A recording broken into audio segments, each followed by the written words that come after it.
भगवान गणेश को दुर्वा से पूजन करता है। भगवान गणेश के 1000 नामों से 1000 दुर्वा जो लोग भगवान गणेश को चढ़ाते हैं वो कुबेर के समान समृद्धशाली हो जाते हैं। इसमें रत्ती भर संदेह की गुंजाइश नहीं है। और ये तब महात्मा और बढ़ जाता है जब दोनों महीने की चतुर्थी तिथियों को किया जाए। शुक्ल पक्ष और कृष्ण पक्ष दोनों पक्ष के चतुर्थी तिथि को अगर ये सहस्रार्चन किया जाए तो 1 साल के अंदर पूरा कायाकल्प हो सकता है, संतान सुख मिलता है।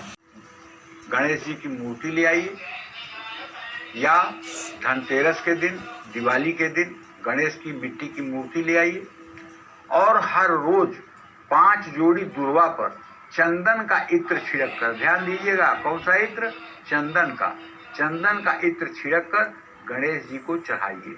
सामने एक अच्छी सी पीतल की प्लेट रख दीजिए और उसी में 5 जोड़ी दुर्वा ओम गंग गणपतये नमः कहते हुए समर्पित कीजिए। प्रॉपर्टी नहीं बन पा रही है तो गणेश विसर्जन से पहले, जैसे इस समय कुछ लोग 1.5 दिन के लिए, कुछ लोग 3 दिन के लिए, कुछ लोग 5 दिन के लिए, कुछ लोग 7 दिन के लिए अपने घर में गणेश जी ले आए हैं और कुछ लोग 11 दिन के लिए ले आए हैं, जैसी सेवा जो कर सकता है। तो गणेश विसर्जन से पहले दुर्वा की एक बढ़िया 108 दुर्वा की माला बनानी चाहिए और उसे भगवान गणेश को अर्पित करना चाहिए। ये माला पीले धागे में बनाइएगा, ये ध्यान रखिएगा।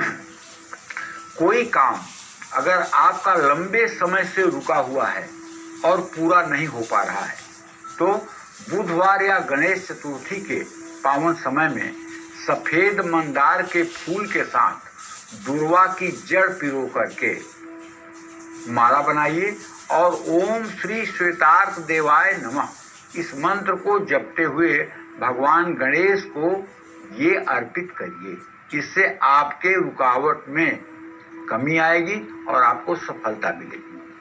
आप अपनी हर मनोकामना को पूरा करने के लिए दुर्वा की 21 जोड़ियों पर हल्दी और कुमकुम लगा करके भगवान गणेश को ओम गंग गणपतये नमः कहते हुए अर्पित करें।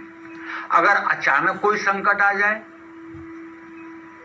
तब 125 ग्राम दुर्वा भगवान गणेश जी को अर्पित करनी चाहिए, जिससे सद्य उस परेशानी का निदान मिल जाता है, उस आफत से आप बच जाते हैं। और परिवार में हर रोज लड़ाई झगड़े हो रहे हैं, माँ बेटी से लड़ रही है, बाप बेटे से लड़ रहा है, भाई भाई से लड़ रहा है, पति पत्नी से लड़ रहा है, हर समय चीखा चिल्ली का माहौल है।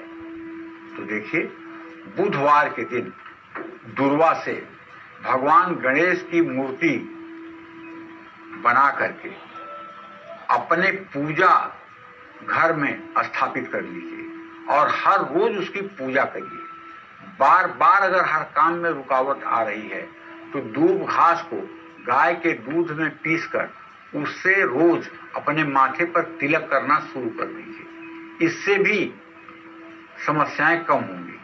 बहुत समय से अगर तरक्की नहीं मिल रही है तो रविवार के दिन भगवान गणेश की सफेद प्रतिमा पर घर ले आकर के 21 जोड़ी दुर्वा और सफेद वस्त्र आपको चढ़ाना चाहिए। संबंधित है, भगवान गणेश केतु के अधिष्ठ देवता हैं, इसलिए जब भी केतु आप पर बुरा प्रभाव डाले, राहु आप पर बुरा प्रभाव डाले तो 21 या 11 दुर्वा को मुकुट बना करके गणपति को पहनाएं। कुंडली में बुध ग्रह कमजोर हो तो हर बुधवार या गणेश चतुर्थी को भगवान गणेश को 21 दुर्वा की गांठ चढ़ानी चाहिए। राहु केतु के दोषों से मुक्ति पाने के लिए उषा और दुर्वा को जल में भिगो करके और शिवलिंग का उससे अभिषेक करना चाहिए, रुद्र सूक्त का पाठ करते हुए। ऐसा जो लोग नित्य करते हैं वो लोग निश्चित रूप से शिवधाम के अधिकारी होते हैं, शिवलोक को प्राप्त होते हैं और अपना ये जीवन आनंदमय व्यतीत करके और उसके बाद में इस शरीर के बाद में शिवलोक में उनका वास होता है। कि दुर्वा को तोड़ते समय ध्यान दो कि दुर्वा की पत्तियां 3, 5, 7 या 21 जोड़ी में होनी चाहिए। ठीक है, ये बात जरूर ध्यान देना है। 3, 5, 7 और 21 शक्ति को संबोधित करते हैं और इतनी संख्या में गणपति को दुर्वा चढ़ाने से व्यक्ति के अंदर शक्ति का संचार होता है।